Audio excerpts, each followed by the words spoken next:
தமிழ்நாடு உள்ளிட்ட 6 மாநிலங்களில் எஸ்ஐஆர் படிவங்களை சமர்ப்பிக்க கால அவகாசம் நீட்டிப்பு. தமிழ்நாட்டில் 14ஆம் தேதி வரை படிவங்களை வழங்கலாம் என்று தேர்தல் ஆணையம் அறிவிப்பு.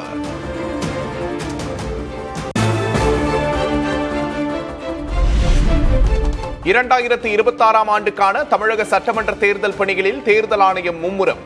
மாவட்ட ஆட்சியர் அலுவலகங்களில் வாக்குப்பதிவு இயந்திரங்களை பரிசோதிக்கும் பணிகள் தொடக்கம்.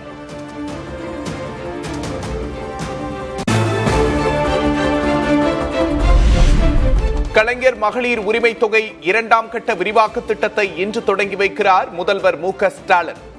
வெல்லும் தமிழ் பெண்கள் பெயரில் பல்வேறு துறைகளில் சாதனை படைத்த மகளிர் பங்கேற்கும் நிகழ்ச்சிக்கும் ஏற்பாடு.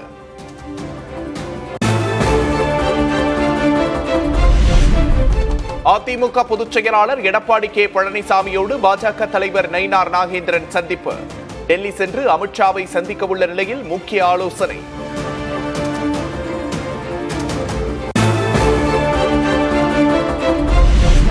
எடப்பாடி பழனிசாமியுடன் கூட்டணி குறித்து எதுவும் பேசவில்லை.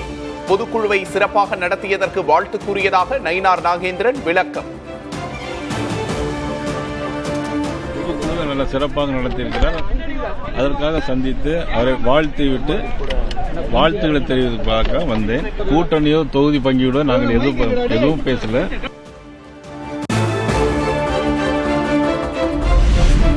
சாதிவாரி கணக்கெடுப்பு நடத்த கோரி பாமக நிறுவனர் ராமதாஸ் தலைமையில் சென்னையில் இன்று ஆர்ப்பாட்டம். 38 மாவட்டங்களிலும் ஆர்ப்பாட்டம் நடைபெறும் என்று அறிவிப்பு.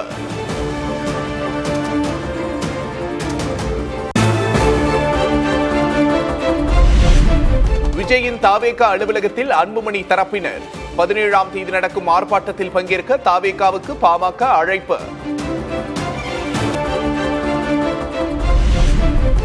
சென்னையில் தாவேகா மாவட்ட செயலாளர்கள் மற்றும் மாநில நிர்வாகிகள் ஆலோசனை கூட்டம். கூட்டணி குறித்து முடிவெடுக்க விஜய்க்கு முழு அதிகாரம் வழங்கி தீர்மானம்.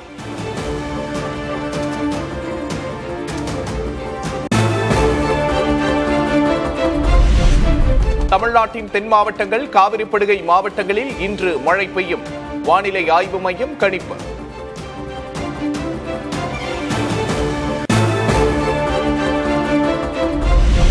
திருப்பரங்குன்றம் விவகாரத்தில் முதல் முறையாக தனது நிலைப்பாட்டை தெரிவித்த விஜயின் தாவேக, தமிழக அரசுதான் அசாதாரணமான சூழலை ஏற்படுத்திவிட்டதாக கட்சியின் இணை பொதுச் செயலாளர் நிர்மல்குமார் கருத்து. நீதிமன்றத்தில் அவர்கள் தவறான வாதங்களை வைத்தது ஏன்னா எதுக்காக ஒரு அரசு வழக்கறிஞர், திமுக அரசு வழக்கறிஞர் கோர்ட்ல ஏன்னா நீங்க ஒண்ணு இல்லைன்னு சொல்லிருக்கணும், ஆமான்னு சொல்லிருக்கணும்.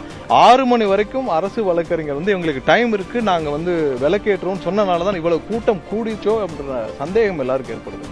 சோ தவறான தகவலை இந்த அரசே இப்படி ஒரு அசாதாரண சூழ்நிலை கிரியேட் பண்ணுச்சுன்னு தான் நாங்க நினைக்கிறோம்.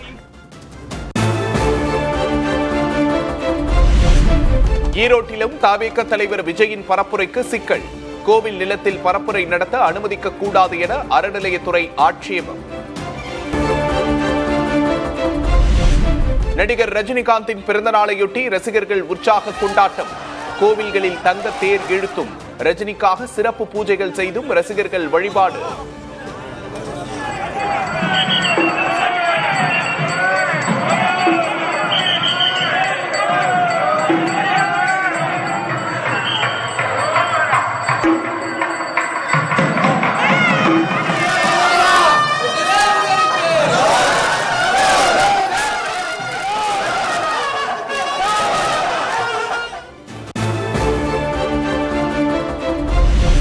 பிரதமர் மோடியோடு தொலைபேசி வாயிலாக உரையாடிய டொனால்டு டிரம்ப். இந்தியா அமெரிக்கா இடையே வர்த்தக பேச்சுவார்த்தை நடந்து வரும் சூழலில் தலைவர்கள் கலந்துரையாடல்.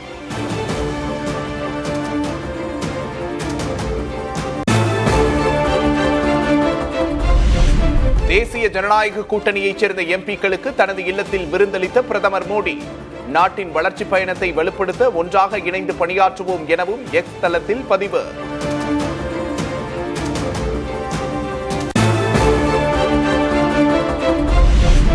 டெல்லி ராம்லீலா மைதானத்தில் 17ஆம் தேதி பிரம்மாண்ட பேரணி நடத்த காங்கிரஸ் கட்சி திட்டம்.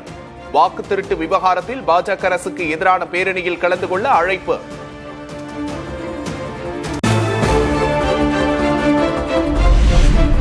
அமெரிக்காவின் வாஷிங்டன் மாகாணத்தில் கனமழையால் ஆறுகளில் கடும் வெள்ளப்பெருக்கு. குடியிருப்புகள் தண்ணீரில் மூழ்கியதால் வீடுகளில் முடங்கியவர்கள் படகுகள் மூலம் மீட்பு.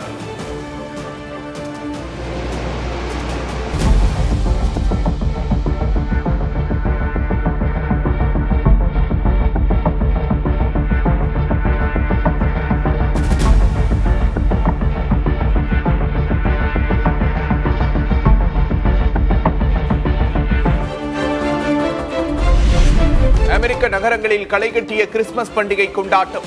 வீதிகளில் விற்பனைக்காக குவிக்கப்பட்டுள்ள பொருட்களை வாங்க அலைமோதும் மக்கள் கூட்டம்.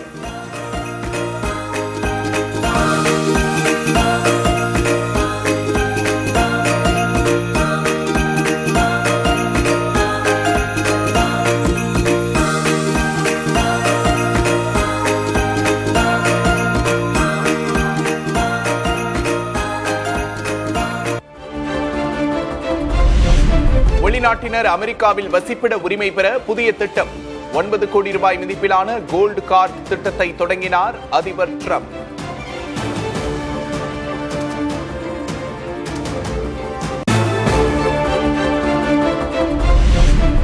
வங்கதேசத்தில் பிப்ரவரி 12ஆம் தேதி பொது தேர்தல். மாணவர் போராட்டத்தால் ஆட்சி கவிழ்ந்து ஓராண்டுக்கு பிறகு தேர்தல் அறிவிப்பு.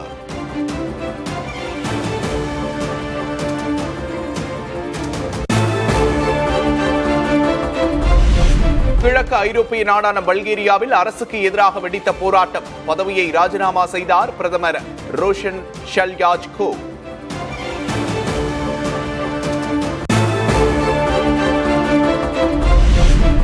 மியான்மரில் மருத்துவமனையை குறிவைத்து நடத்தப்பட்ட வான்வழி தாக்குதல்.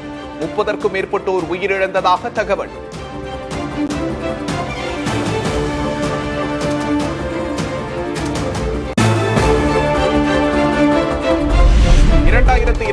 ஆண்டிற்கான சிறந்த நபராக AI கலைஞர்களை தேர்வு செய்து டைம் நாளிதழ் கௌரவிப்பு. செயற்கை நுண்ணறிவு தொழில்நுட்பத்தை உருவாக்கிய தனிநபர்களை கௌரவப்படுத்தும் வகையில் அட்டைப்படம் வெளியீடு.